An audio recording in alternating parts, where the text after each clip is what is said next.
Hello, and this is Typical Argonian's review of the official update of the Warriors of Chaos. Now,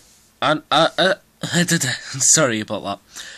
At the moment, all you know is I play a lot of 40k, but I also play fantasy a bit back in the day. Well, not back in the day, but I do play fantasy. First off, before I begin, I want to thank Hunter CD, if I remember correctly, for subscribing. Thank you very much. And I want to also thank John Vardis Kamen. I'm not sure how to pronounce it, and I apologise if I have pronounced it horribly wrong. I really do, I apologise. I want to thank him for the criticism, mainly because yeah, I will admit, the Chaos review of the Codex was just a stab in the dark and I was just too eager. So I do thank him for that. And I thank him for how to improve it. Apologies for the stuttering. I think this is just a camera thing, because when I'm not on camera, I'm just like talkative. I don't understand why I stutter, but hopefully it should go away. I guess it's just camera shyness. But anyway, to the Warriors of Chaos update. Now, I do play fantasy, and I do have me good knowledge of rules. I do not have the Warriors of Chaos army book. I do play vampire counts, and I do have Tomb Kings book, because they were my first army, the Tomb Kings. But I sort of sold them to another friend who wanted to play Tomb Kings more, because when the vampires came out, I just thought ethereals and the hex wraiths just really caught my attention. So I started playing vampires, and I love vampires, and I love vampire characters. But anyway, back to Warriors of Chaos update. Now, I have had a look through it. We'll go with Hellstriders, because I have so much to say on Blood Crushers. Hellstriders Slanesh. I like that rule. This unit destroyed rule, it's like a mini Epidemus. Epidemus? Basically, you destroy a unit, and for every unit destroyed, it gains a special rule. I like that. That's very fluffy. I do admit, it's got its certain touches for 19 points per model, like poison attacks. Fair enough. Hell Scourges, that rule there, it takes a little bit of the biscuit, but that's dealable. Fear, that can only be expected. Fast Cavalry, the Will of Chaos, I do not know what that rule is. Spear, Shield, Steed Slanesh, those are good weapons. Unit size 5+, as you see in the box. As you see there, here's 2 Hellstriders. I apologise for the shakiness of the camera. The equipment is just standard. Basically it is a Hellscourge and Musician with a Reaver and a Standard Bearer. All at reasonable prices. 10 points, 20 and 20, and 1 point for a Hellscourge. Which, to be fair, okay, fair enough. You get rid of +1, you get rid of the +1 strength, but you get always strikes first. So I think it's rather dependent, since you've already got high enough initiative, initiative 5. Now these, I'm going to sound like the biggest rager on the planet when I talk about these. I really will, and I apologise for doing so. But these take the biscuit. My opinion will be negative, and if you don't want to hear negative opinions, you may want to fast forward it a bit. Well, where to begin? Rare, that's a good point, because if that was special, I would be even more raging. 3, that's fair enough. Now let's look at the stat line, shall we? Okay, so the Blood Crusher is toughness 5. Great. Fair enough, I know it's a tough, bulky, hell demon beast. Can only be expected. The Skull Hunter and Skull Crusher are toughness 4. Toughness of a Space Marine. Space Marines in fantasy. Obviously, I understand, and I do know that everything's toughness 4 when it comes to a warrior of chaos, not a marauder, a warrior. But still, it's a bit things. The will of chaos, I do not know what that rule is, but it's something musty. Brass behemoth, +3 to its rider's arm save rather than usual +1. Considering the fact you have chaos armor on these. What? Okay, I understand that with blood crushers, like as in the army book that I've read, it does that. But for normal hunters, oh god, it's just like, okay, so you can get 2+, 3+, 1+, so power armor saves in fantasy, or a 1+ save. I'm not sure what chaos armor confers. Gives out fear. I can understand why they did that. Mark Khorne, obvious reasons. Magic resistance, because Khorne hates magic, which is very contradictive for the next thing I will show you after the additional equipment. Well, they can be replaced with normal lances. I reckon, to be fair, I think all's are just worthy prices for the additional equipment. This is what really gets me. Enscrolled weapons. Enscrolled weapons count as magical weapons. Magical weapons. Khorne hates magic. Magical weapons. Magical weapons. Khorne hates magic. I'm sorry for repeating myself, but you know those times when you really want to find the person and really interrogate them so much into why. You want to get deep into his psychology. Why? And also, +1, grant a further +1 strength to the wielder. It says +1 strength, but considering the fact you can have impact hits and all that, I assume that would come to pass. Shield and Juggernaut. So that's +3, plus a further 1 for the shield, plus chaos armor. So I assume they're going to be 1+ arm save. Okay, sorry about that. Sorry. 5 points a model. That's good. Replacing the in-scroll weapons for normal lances, but I don't see anybody doing that. Oh yes. Let's take a look at the initiative, shall we? 5. Tax, fair enough. I can understand every other stat, but initiative. Initiative should be at least 3 or 4. 4 if you're pushing your luck. Seriously? And the monstrous cavalry. 60 points a model, yes. Now, some people think that's just worthy, but personally, I really don't think so. I think there should be at least 70 or 80 points. Just considering the fact it's 180 points for 3, and 3 is going to be, 3 can just easily get the job done now. Now, people are, I understand, I have been raging about these maybe a bit too much, but I think that's only because I'm a Vampire Counts player. And if we look, how I can't see a counter attack apart from a shed load of Wind of Death. Now, I don't mind magic, but that means I'm going to have to use lots of necromancers and a master necromancer if I wanted to kill these. And to be fair, with fantasy, I'm not really that much competitive. I've got a zombie dragon instead of a terrorgeist. For an example, I honestly hate it when Games Workshop does these, and I can see these being commonly used in tournament scenes, but that's me just because it's not really fun. And I think my personal opinion, this might seem a bit harsh, but my real personal opinion is anybody who will use these just want to say F you, I want to win this tournament. Now, I understand when it comes to tournaments, it is competitive. I understand that. What I don't like is when people just want to go, steamroller. Just want to steamroll you. I mean, when you come to tournaments, you want to come to have a challenge. You know, challenge your tactical mind. Stuff like this just means, sod you. Apologies for the language, but that's essentially what it means.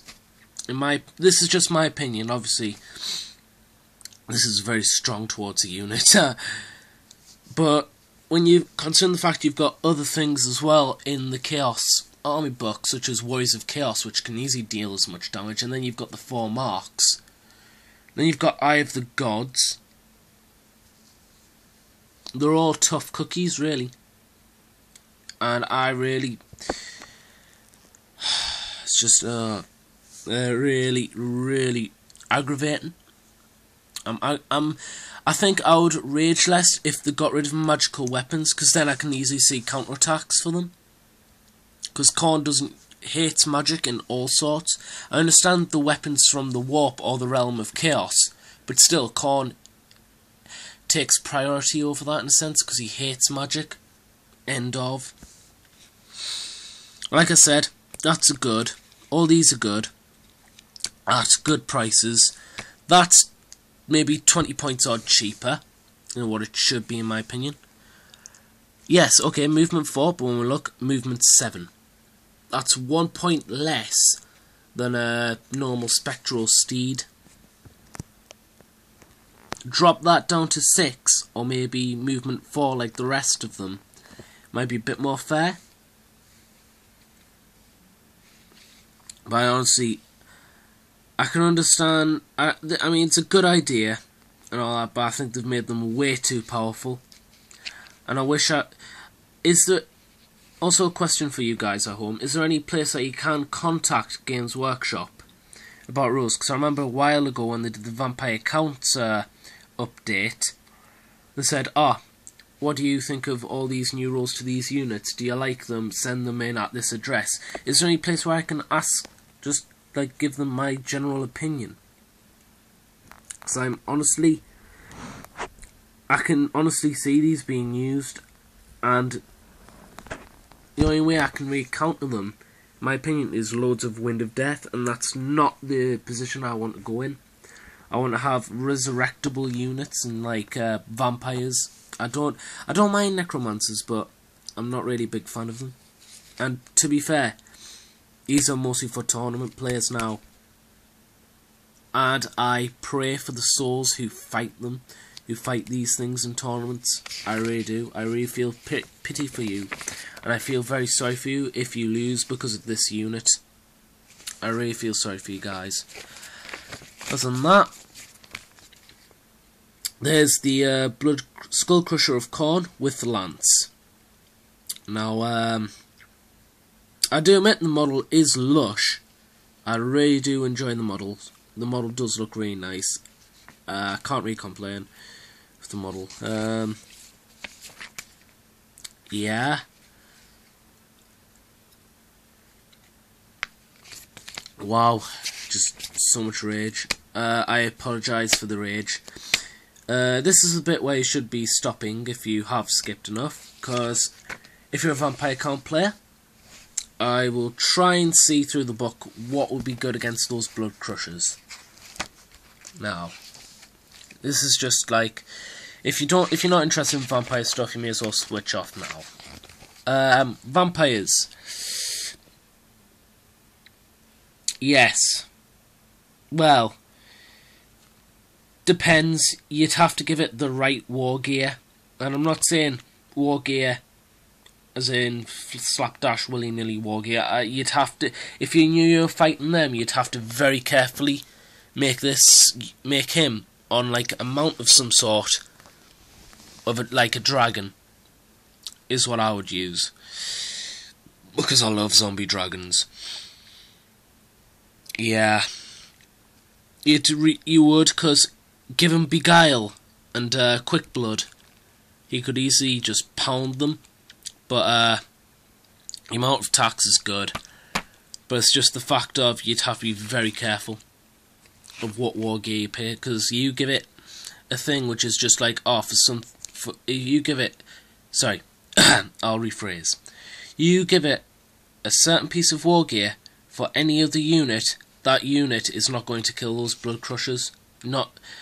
It may kill one. And remember, like I said, 3 of those Blood Crushers is what's going to get the job done. Then, give it Then, yeah, give it full levels, give a Master Necromancer full levels and just spam. Apologies, just spam Wind of Death, just spam Wind of Death.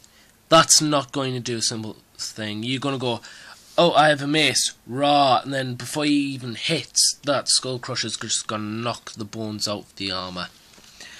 Cane Wace would be good if they want Initiative 2. Now, why am I saying this? Because, well, the warriors, the Skull Crusher Knights themselves, have Initiative 5 and magical weapons. So, I don't think he's going to be attacking.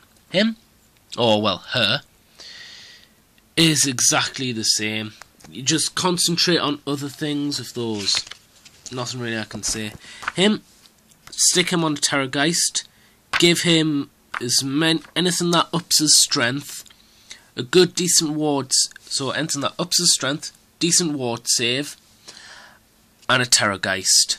And anything that gives him more bonus attacks. That should sort those out. Crypt Ghouls, nothing. No, they're not going to do a single thing. Because of the high initiative. Well, actually, hang on. You'd have to spend a shed load of points on them, considering 20 is like 200 and odd more points. Yeah. I'm going to say you're going to need at least 40 of them to do at least some wounds. Zombies? No. Skeletons? No. Well, you'd have to be, like, tar pitting them for, like, the whole entire game if Blood Crushers charge them. Dire Wolves? No. Bat Swarms and Giant Bats? No. Black Knights? This is where it gets interesting, because even though we may have Killing Blow, our initiative, unfortunate initiative, will not make us do a single thing against them. Graveguard is exactly the same, they'll just get trodden over, unless you've got a vampire in the unit. Or a Strigoi Ghoul King. Corpse Carts, no, just nothing. And then, because of magical weapons, they're not going to do a single thing. Crypt Horrors, now, I know regeneration, toughness 5. Yeah, I can see them having a good, decent, like, skull crack at them. But I think that would be 50-50 chance. Why am I saying 50-50? Because if that initiative was, because if his initiative was initiative 5, these would run them over. But these are initiative 2, so I think 50-50. These, I'm gonna say, even though people don't think these are good, I like them. I reckon these are good, and I'd say 50-50. Mainly because even though they got tough, actually, hang on, no, Chaos Warriors would have. After reading the toughness, Chaos Warriors would have a 65, maybe 70 chance against like 6, 7, 8, 9, against like 35, 25% chance for these to win. So, yeah, I like the Frenzy rule for them and Vampiric. So just focus on other armies. The Vargulv, no. Why am I saying no? Toughness 5, yeah. Initiative 4, it's not going to exactly do anything. These will be interesting to see. I wouldn't mind seeing these. Blood Knights versus those Blood Crushers. Initiative 5, but you give certain upgrades, like, not that. You really don't want that. But you give certain upgrades, get your champion into, like, challenges. Yeah, that'll be a real turnaround. Black Coaches, yes. You'd have to keep it far away from them, but just have them somewhere around and, like, just hit them, like in the rear ranks or something. These, I love this unit. This is one of my favourite units in the Codex. It's one of the, well, Army Book is one of the favourite units which persuaded me to get the the Vampire Counts. But unfortunately, they won't do anything unless they're dive bombing. Sorry, apologies. What do I mean by dive bombing? I mean the Spectral Hunters rule. Basically, you'll go through the enemy, unit who is unengaged, and they suffer strength 5 hit with no arm saves allowed, and also have flaming attacks, and they're all magical. Basically, you're just gonna have to dive bomb, because if they get in combat, they're not gonna do anything. Terrorgeists, yes. Them, initiative 2. It's a tough critter. That's all I'm going to say. I don't think it'll do that well compared to that. I'm trying to talk from tournament aspect. I've never participated in a fantasy tournament, but this is what I'm trying to think. Mainly because of its death streak, which is great. Because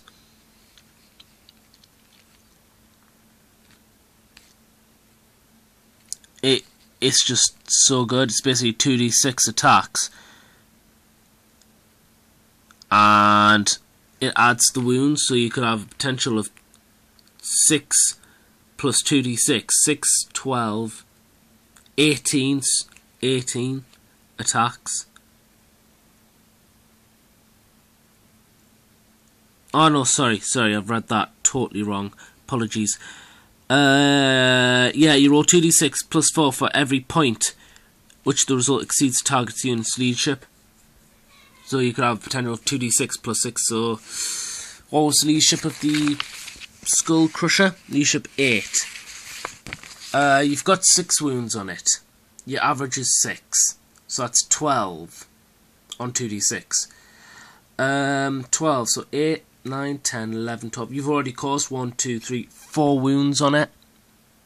And it's not allowing armor saves, and it's a magical attack. And it's a shooting magical attack. So, yeah. Take one of them if you know your enemy's going to take one of them. These are just mounts. You're not going to get really much. Abyssal Terrors? No. They're not going to do anything. More, Coven Thrones. Yes. I reckon as well as the Terrorgeist, these would do something. Mainly because if you've got enough points, get one of these, and also get Terrorgeist if you've got enough points. Mainly because Terrorgeist will shoot them, weaken them, Coven Throne charges in, and Handmaidens always have the Always Strikes First roll. Stick a Vampire with Always Strikes First on as well. Yeah. That's going to be incredibly nasty, and he has to also do the Battles of Will tests, and that's going to be incredibly horrific for him. Special characters. No, I don't really like the special characters. I think they're a bit overcosted, especially Isabella and Vlad. Manfred is just your wizard, so yeah, if you like him, take him. Just take a load of Wind of Death. Conrad. No, he doesn't have. Does he have? Nope, he does not have. Beguile? No, not Beguile. Quick Blood. So he's not going to do anything. Heinrich Kemmler. Yep. If you like him, take him. He's an evil version of Gandalf, my opinion. So yeah, take him if you want. Spam Wind of Death. Krell. Well, he's initiative 5. But he also has a great weapon, if I remember. I'm not sure. Hang on. No, it's not. It's a magical weapons. Yeah, take them as a pair. It doesn't count as a great weapon. Ah, no, it does. Yes, it does. It has the Always Strikes Last roll, so take him if you really want to. If you've got points to spare, take him. I've just read the Always Strikes Last roll. Yeah, no. Take him if you want him, but he'll be costly for you. Take him if you want him, though. And that's it. Just Wind of Death, everything. That's the upgrades, and there's nothing really much in there, really, against those Blood Crushers. Honestly, absolutely nothing. Yeah, so as we went through the book, nothing really. Well, there's a few units which can probably take them down, but you'd have to go really point specific, and if you were going in a tournament, if you knew a unit of them would be taken, you're gonna have to do something about that unit, because otherwise that unit's just gonna go charge through the middle ranks, and unless you've got at least one wind of death blocking its line of charge sight or something, it's just gonna maul everything it touches. Tomb Kings, well, the obvious answer I've seen here is the catapults and the archers. Archers, catapults. The Necro Sphinx seems a good one because he's toughness 8 and all sorts. And also Chimera War Sphinx, Usabi. Yeah, great bows, shoot them down. Yeah.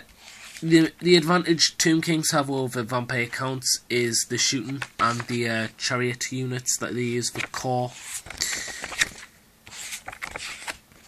I mean, I do like them. I like Tomb Kings. Apologies. I like Tomb Kings because of the tough old boots. But